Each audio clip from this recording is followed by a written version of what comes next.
Hello, my name is Leanne Lyon. I'm a director consultant for BNI in the Minnesota, Wisconsin region. And I am recording today this presentation on better BNI habits made easy. This is a presentation that I'm recording and then presenting shortly to my chapters. I do not present this recording, I do it live, but I am putting this website together as a further reference for them, because I can and I like to. So let's get started. Better BNI habits made easy. I'm excited today to talk about a topic that can have a huge impact on your business and even on your health and relationships. Can we agree that there's a vast difference between knowing and doing? Of course there is. We know that the salad is good for us, but the burger.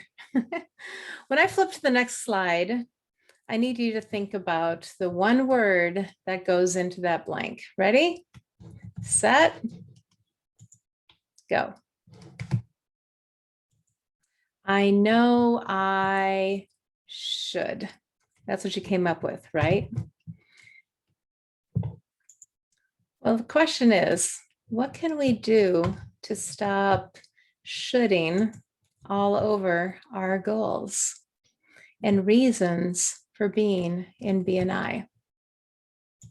Now, in a live presentation, I would ask my members to enter into the chat some of the things we should do in BNI, like attend meetings weekly, but if you can't make it, bring a sub.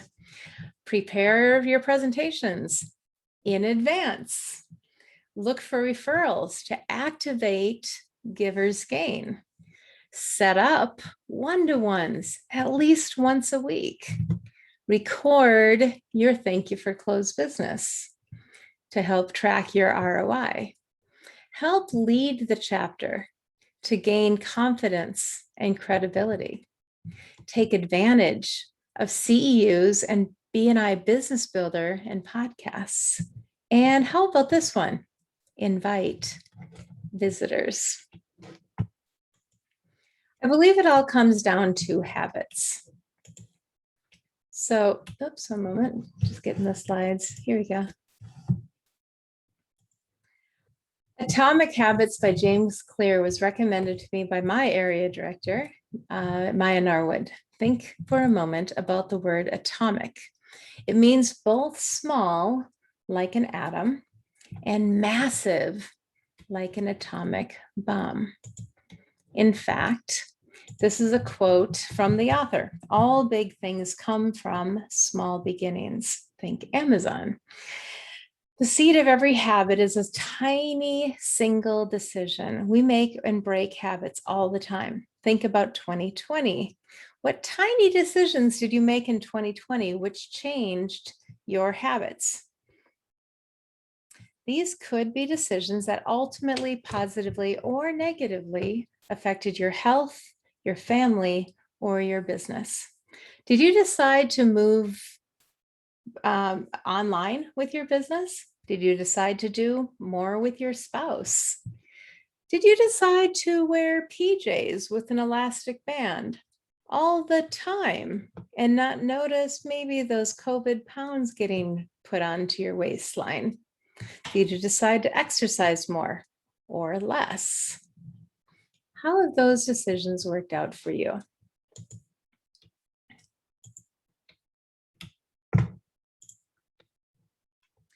There are many good habits that many of us have. Like checking our email. That would be a good habit. Brushing our teeth. Hopefully we're doing that. Or saying I love you to certain people in your life. Because they're habits, how about I advance the slides? Checking email, brushing your teeth, saying I love you. And because they are good habits, they're easy. They're habits. You don't have to think much about them. You just get up, you brush your teeth. You say goodbye, you say I love you. These are habits, checking your email. That's all too easy of a habit for many of us. So in BNI, let's go back to 2019. In 2019, I was a visitor host for my chapter. And as a visitor host, I started packing up the things I needed for the welcome table at about 9:30 in the morning. And then I'd make my coffee, grab my coffee, jump in my car about 10 because of the 30-minute drive to get to my location. I wanted to be there by 10:30 so that I had 15 minutes to set up the table and be ready for those visitors who could show up early. And then I was ready, of course, for the start of my BNI chapter meeting at 11. At 12:30, when the meeting would end, I wasn't gone immediately. I was staying. I was networking. I was talking more with the visitors or more with the other members, maybe members I hadn't had a chance to connect with before the meeting because I was busy helping the visitors to get acclimated. Sometimes I would even add on a one-to-one before or after in all of this.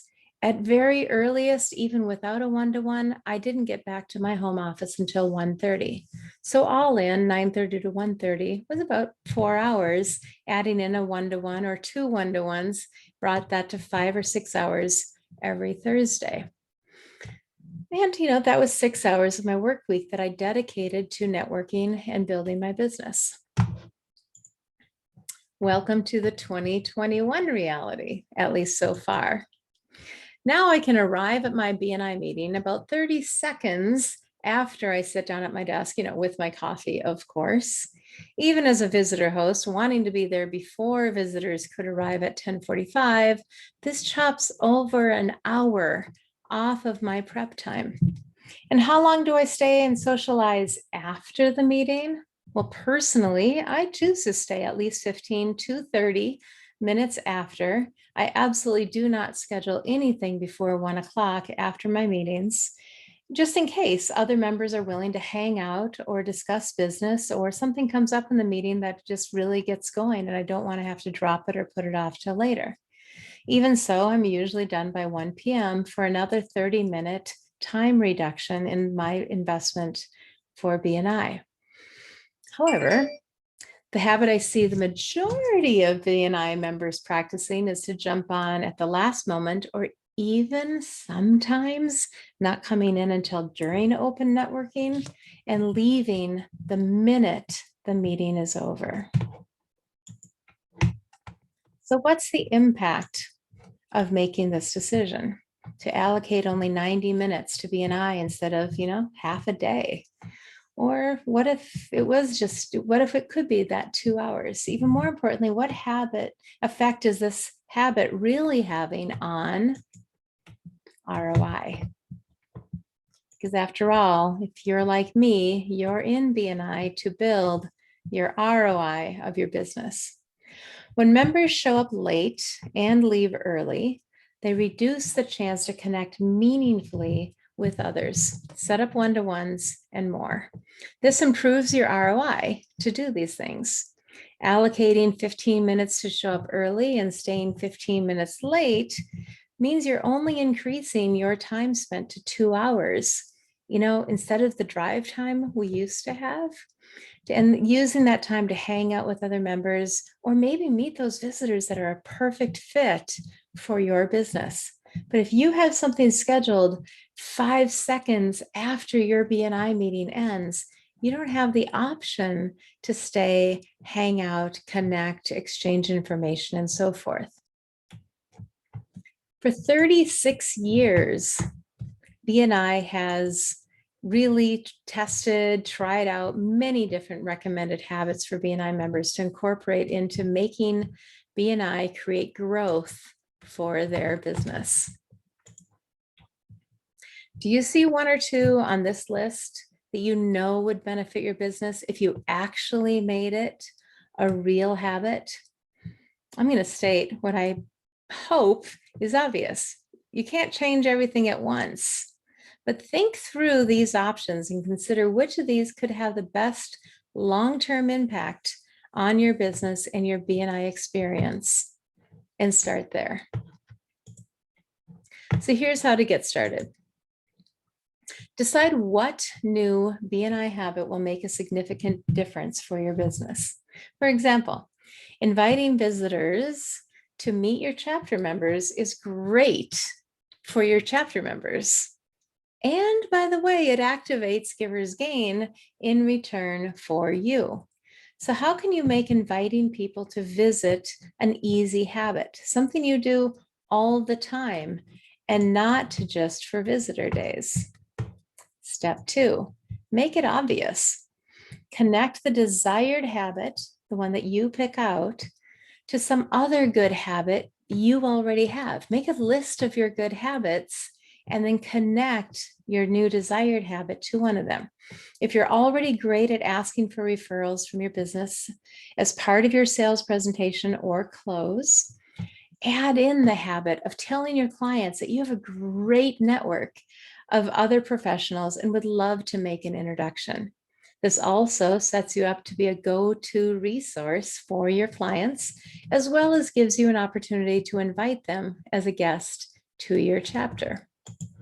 Step 3, make it attractive. Pair an action you want to do with an action you need to do. Do you already make phone calls for your business? What if you decide that when you're making phone calls, you will make just 3 extra phone calls to invite needed businesses to visit your BNI chapter? 3 per day is 15 per week, 60 invitations per month. How does this grow your business? Well, if a business joins because of you, because you invited them, their first loyalty is likely to be to you. Focus on businesses that can be great referral partners for your business or even others, and think outside the box as to who those businesses are. Here's a surprising story. An embroiderer and an accountant became fabulous referral partners because the accountant would notice, a business accountant would notice when their clients had money to spend, for taxes purposes, and could recommend that embroidery for their clothing and different things could be a tax deduction. So started giving referrals the other way. The embroiderer, meanwhile, with their clients would say, by the way, remember to talk to your accountant about making this a tax deduction. By the way, did your accountant tell you that? And if not, let me introduce you to this person I know. Surprising, but true. Step 3, make it easy. Prepare your environment to make this new habit easier. If inviting visitors is your habit of choice, dig out an old yellow book, yellow pages, and leave it open to a list of great potential referral partners. Not willing to go old school? Okay, fine. Do a search and create a bookmark in a window. So all you have to do is open up the link, smile, and dial. Know what you're going to say. And if you don't remember the grip script, I'm going to give it to you right here. G, are you looking to grow your business? R, would referrals help you? I'd love to introduce you to some fabulous business partners. And P, can you join us at this place and time? And P, for many of us still, is online. But as we go back to in-person eventually, the P would be the place and time that you meet. So there you go. Your script, all done. Make it easy. And finally, step 5, make it satisfying. Give yourself an immediate reward when you complete your habit. Use a habit tracker and don't break the chain. If you miss once, decide you will never miss twice. On a personal note, this is how I have developed new habits around eating and health in the past 2 months. I have an app on my phone, and once I commit to being done eating for the day, I start the timer. And after that, my rule is no snacking until the following day. For me, the reward has come in the form of better sleep, better health, and so far, nearly a 30-pound weight loss. I'm pretty much hooked on this new lifestyle. which is exactly the point. Habits are not a finish line to be crossed. They are a lifestyle to be lived. Making things a habit makes them easier to get done and leads you to the lifestyle you want. So, if you'd like to know more, this is the book that I referenced for this presentation, and the author gives many other excellent ideas you can apply to your business, your relationships, your health, and more. I'll also put a link to this book on this page so that you can access it directly. And I will, yeah, there you go. That's it. Just making sure some of my notes are more related to the in-person than this recording. But I hope you've enjoyed what I've shared today. Better BNI habits made easy. My name again is Leanne Lyon. You can find this video on my YouTube channel, Joyminder Consulting, easy to find, as well as lots of other tools and things that I do with Joyminder Consulting. So I hope you'll check those out as well. It's been my pleasure introducing this concept of habit building in BNI. Have a great day.